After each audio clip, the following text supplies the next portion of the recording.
Hey humans, we made it through our first week of distance learning.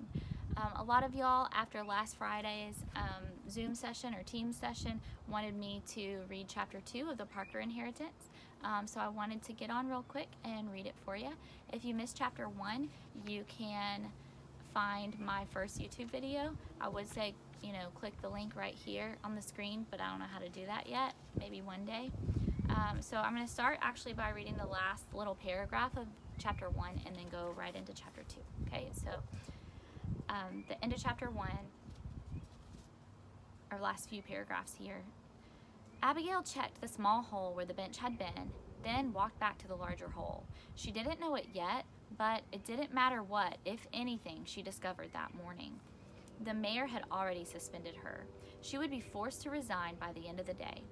The letter would remain a mystery, its secrets hidden for 10 more years, until someone came along who was brave enough, or perhaps foolish enough, to take up the challenge again. That someone was Abigail's granddaughter. Her name was Candace Miller. So chapter 2. Of course, 12-year-old Candace Miller didn't know anything about a secret letter or hidden fortunes. She was just a girl trying to get through a horrible summer. She sat at the kitchen table, finishing a book she'd read twice before. Then she closed the book, walked to her room, and flopped down on the carpeted floor. Well, technically it wasn't her room. Her real room was in her real house in Atlanta. This room, small and cramped, sat at the rear of a house unfamiliar to Candace, a house in Lambert, South Carolina, a city she had no desire to be living in. The house had belonged to her grandmother, Abigail Caldwell. Her grandmother had been dead for 2 years, but being surrounded by all of her things had brought a dull ache back to Candace's heart. Candace's parents had been divorced for about 6 months and separated even longer.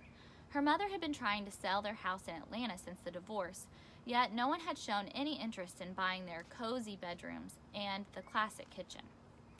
Candace's father eventually convinced her mother to let him bring in a contractor buddy to do a remodel. Instead of staying at the house or finding a nearby apartment, Candace and her mother had moved to Lambert for the summer.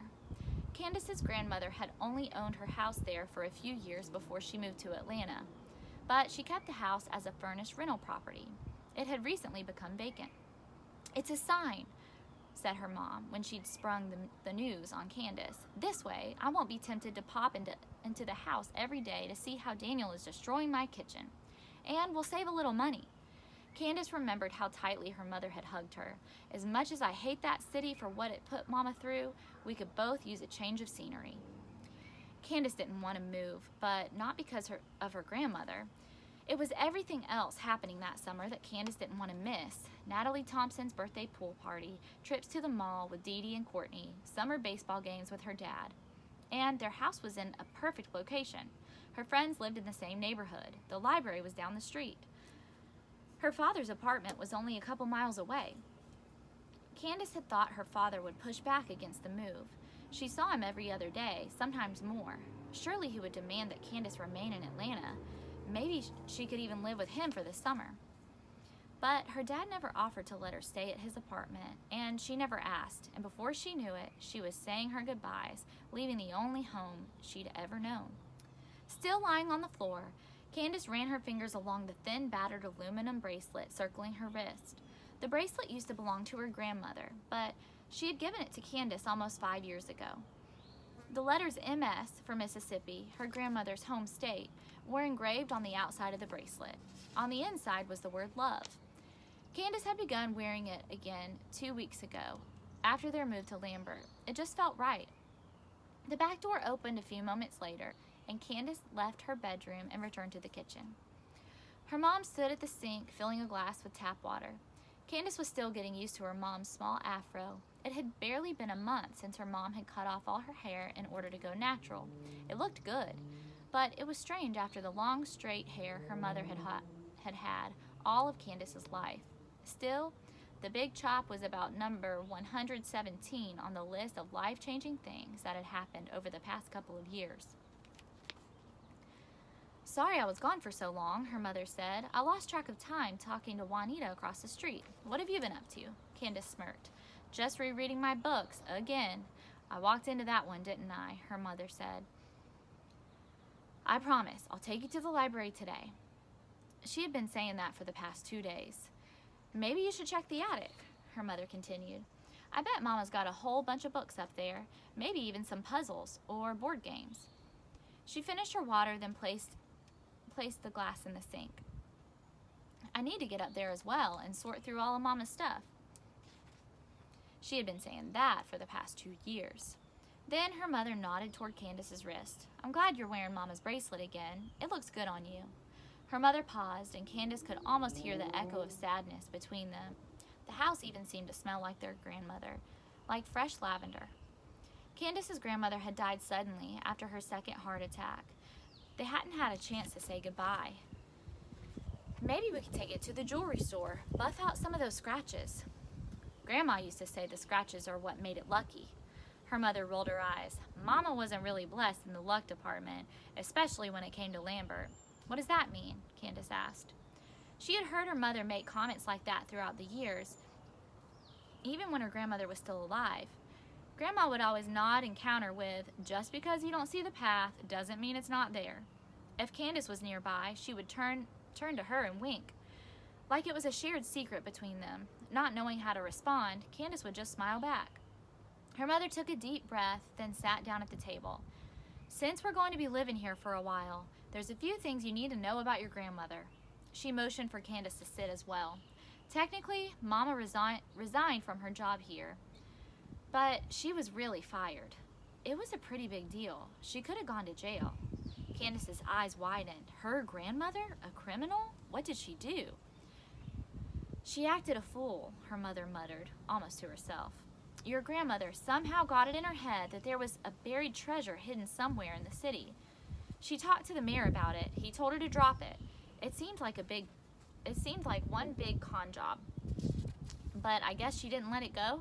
Mom shook her head. She spent months doing all this research about God knows what. Then she decided to dig up one of the old tennis courts, forge city paperwork to pay a crew, and rent a backhoe, dug all night. Candace leaned forward. She pictured her grandmother with a shovel, digging up a pirate's chest full of gold. Did she find anything? Nothing but dirt, she replied. Mama was lucky. The city didn't want a scandal. They agreed not to press charges if she signed a confidentiality agreement and destroyed all her research. Candace had to sit on her hands to stop from bouncing. Lambert suddenly seemed a lot more interesting. A mystery like this was more exciting than any of the logic and strategy games on her old iPod Touch. What if Grandma was right? What if there really is a hidden fortune? I can already see the gears turning in your head, her mother said. Let me stop you now. This isn't one of your computer games. There is no buried treasure. She crossed her arms. That was what, almost 10 years ago. If there really was a pile of money hidden around the city, I'm sure someone would have found it by now. But I don't think you understand. Your grandma was the first woman and the first African American to serve as a city manager for Lambert. This was supposed to be a stepping stone to other things. Columbia, Greenville, Savannah, who knows? Maybe she could have ended up running a big-time department for the city of Atlanta. But because she refused to let that one thing go, she torpedoed her career, and she made herself the laughingstock of the city, of the entire state. It was all over the internet. Crazy Lady Caldwell, Alzheimer Abigail, the Mole Lady, and of course, she never got another shot at being a city manager.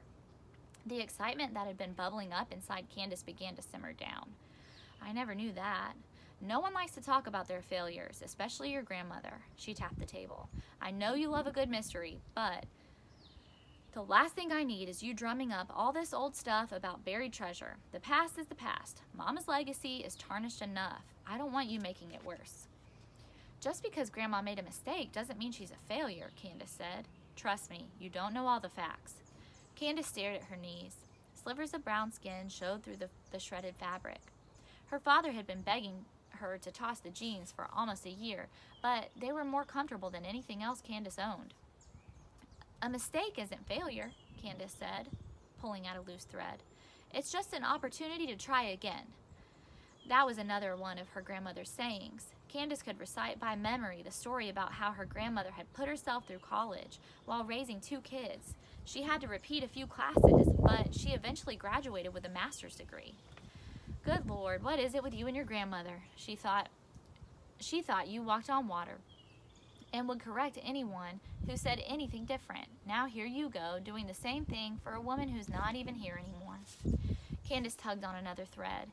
It was true. Her grandmother has always been protective of Candace, but not overprotective like her dad.